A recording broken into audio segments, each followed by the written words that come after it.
Os heróis vão perceber que o Dr. Destino não é só o governante desse mundo. Ele é também um motor daquela realidade. É ele que mantém o mundo de batalha existindo graças ao poder do Loki. E o vazamento fala de uma parada interessante. Ele diz que os heróis invadem os domínios do mundo de batalha.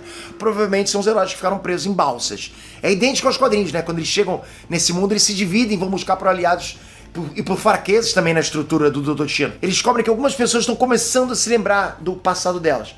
É como se, por exemplo, o controle do Dr. Destino começasse a falhar. No meio disso tudo, o Dr. Destino vai ter alguns prisioneiros importantes. O primeiro deles é o Sentinela, que vai ser capturado e aprisionado. Ah, Pedro, mas o Sentinela é muito forte. Galera, ele realmente é muito forte. Mas nesse mundo, ninguém é mais forte que o Dr. Destino. Impossível.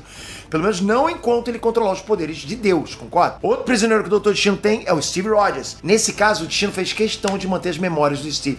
O Dr. Destino vai ser obcecado no Steve Rogers, ele odeia ele. E por causa disso ele vai fazer questão de mostrar pro Steve que ele venceu e que recuperou a própria família, enquanto que o Steve perdeu tudo. Bom, enquanto o Dr. Destino brinca de Deus, a resistência se espalha pelos domínios no mundo de batalha. A Mulher Hulk vai reunir os Hulks. Sim, estão dizendo que vai ter vários Hulks, né? Isso faz muito sentido. Tem aquele vazamento de um concept art, uma arte conceitual, que mostra os Hulks vivendo numa vila medieval. E tem também os quadrinhos como base, né? Com aquele lugar lá no mundo de batalha onde só tem Hulks, né? Fica atrás de um muro lá. Pra ser bem sincero, galera, eu espero que os irmãos russos melhorem a Mulher Hulk, né? Acredito que ela vai ter um CGI e uma abordagem muito melhor do que ela teve na série dela. A Mulher Hulk não é uma personagem ruim de verdade. Na verdade, ela é uma personagem muito importante para os Vingadores nos quadrinhos. É que a série cagou com a Mulher Hulk, ok?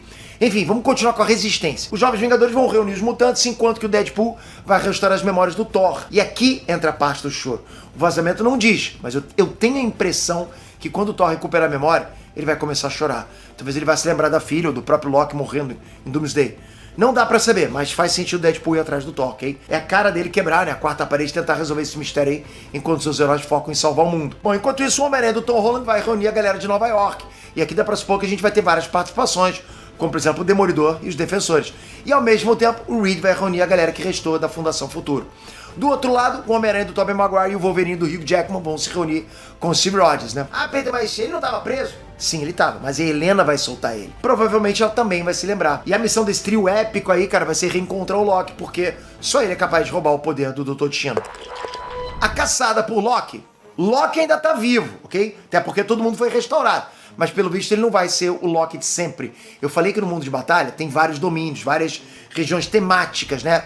Como se fosse um parque temático com vários lugarzinhos dentro do parque com pontos diferentes de ambientações, né? E o Loki vai estar na região de Asgard, sabe? Ambientado em Asgard nesse mundo de batalha. Mas não a Asgard que a gente conhece. Vai ser uma versão mais sombria, mais underground. A Sylvie, o Mobius, a galera da TVA vão trabalhar num cassino. E adivinha quem que é o gerente desse cassino? Exatamente, o Loki. De início ele não vai acreditar na história dos heróis. Os três vão ser expulsos do cassino. Mas aí os três encontram uma outra variante muito importante, o Tony Stark. O que o vazamento diz é que essa versão do Tony Stark não é bem um herói. Ele é um bêbado ferrado que aposta tudo que ele tem no cassino, né?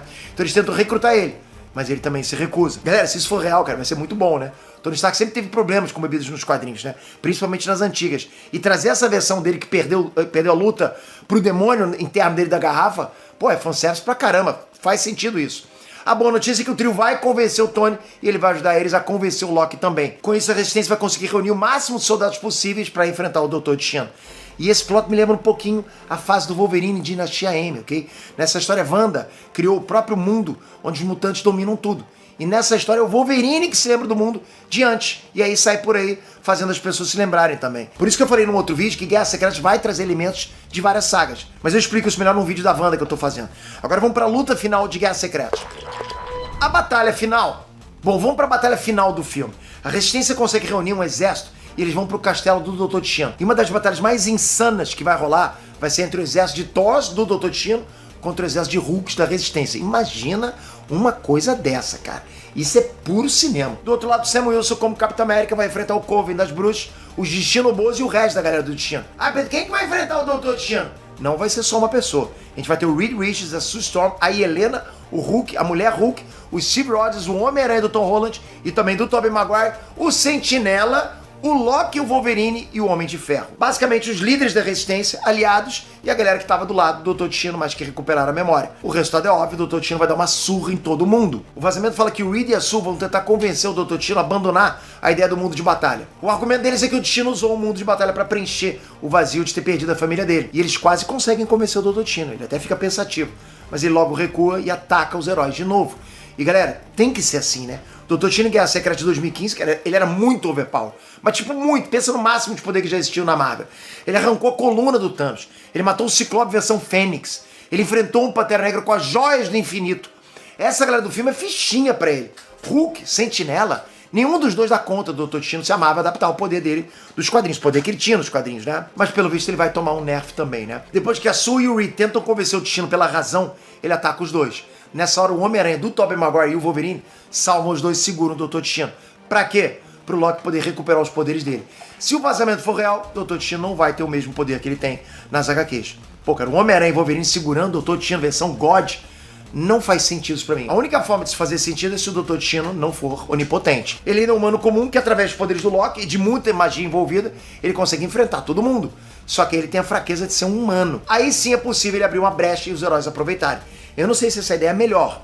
Eu esperava ver o Destino casca grossa saindo na porrada, né? Com a mão livre lá e a força de um deus. Mas talvez faça sentido pro cinema. Não sei, ok? Não dá pra ter certeza de como vai ser. O próprio vazamento não dá tantos detalhes assim.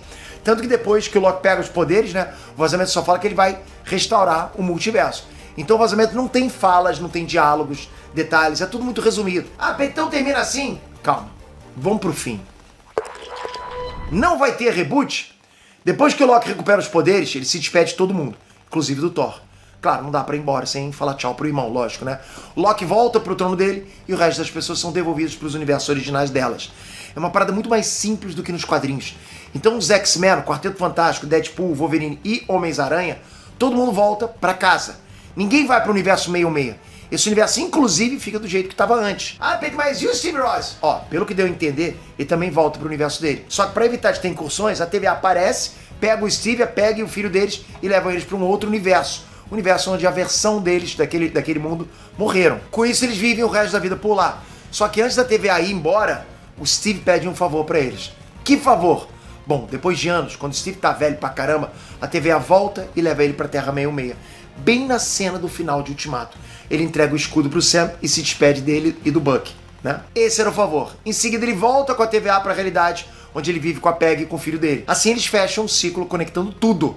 Parece bonito, né? Isso até explica de onde que o Steve velho saiu naquela cena final de Ultimato. Ele aparece no banco e não na máquina do tempo. Depois ele vai embora com a TVA e por isso que ninguém mais sabe dele no CM. Galera, eu gostei de boa parte desse vazamento, do vazamento de Doomsday, mas tem muita coisa aqui que não faz sentido, lógico, né? Primeiro, eles não explicam a regra das incursões.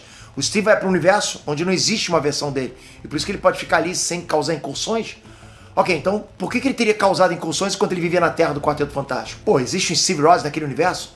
Não faz sentido isso. Esse tipo de assunto é exatamente o tipo de coisa que explode dentro do YouTube, perfeito para o YouTube. E aqui vem uma virada que pouca gente sacou. O que faz um vídeo desse viralizar não é quem aparece na tela, é o formato. O algoritmo do YouTube não escolhe dar alcance para um vídeo, né, dar visualização para um vídeo, pelo rosto da pessoa ou pela edição do vídeo, né? Ele escolhe pelo formato.